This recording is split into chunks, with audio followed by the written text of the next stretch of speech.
A task force set up to protect children from predators on the internet is calling for the state to take action. Its funding is set to end soon. KCRA 3's Erin Heff joins us right now. She's live from the Sacramento Sheriff's Department. And Erin, you spoke to detectives and the Department of Finance. So what are they saying?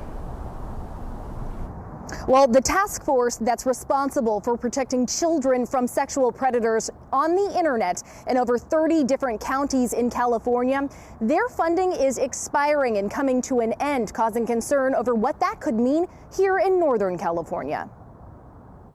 These predators are out there trading their child pornography or actually manufacturing child pornography, and that means they're going hands-on with victims as young as infants. Sergeant Juan Hidalgo is the commander of the Sacramento Valley ICAC Task Force. They work to protect children from sexual predators, investigating crimes involving child exploitation, like child pornography creation or possession. We follow up on cyber tips that come from the National Center for Missing and Exploited Children. Those tips sent in by both the public and social media platforms over the last several years have exploded. The opportunity for people who do crimes like this have increased tremendously. The number of tips from the National Center of Missing and Exploited Children in a big upswing since the beginning of the pandemic, each year topping the last. And Sacramento Sheriff's Office says this year is on pace for a record 10,000 tips. But also on the horizon, the funding for the task force expires in a matter of months.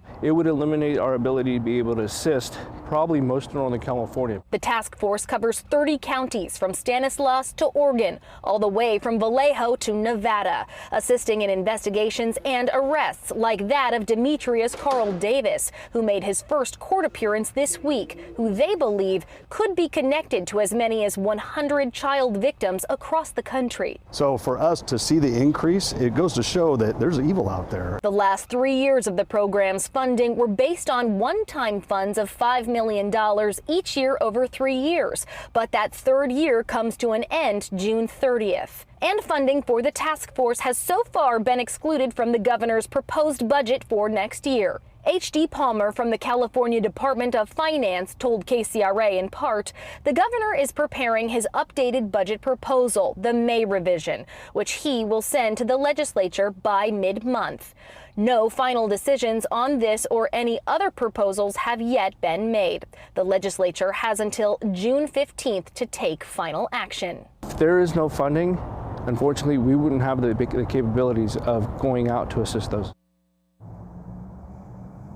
If ICAC funding is not included in the governor's new revised state budget for next year, that would force the task force to eliminate dedicated personnel from helping children who are abused and exploited. In Sacramento, Erin Heff, KCRA 3 News. Well, there's such a need out there. Let's talk numbers real quick, Erin, because I mean the task force covers some 30 counties across California, and that's a lot. So how many departments would be affected by this? Oh, insurmountable. 100 different affiliates are a part of this task force, and even here at the Sacramento Sheriff's Office, if a smaller department needs help, they deploy team members out to those smaller departments. So this could have many effects across the entire state of California. All right, thanks for bringing that to our attention, Erin. Appreciate it.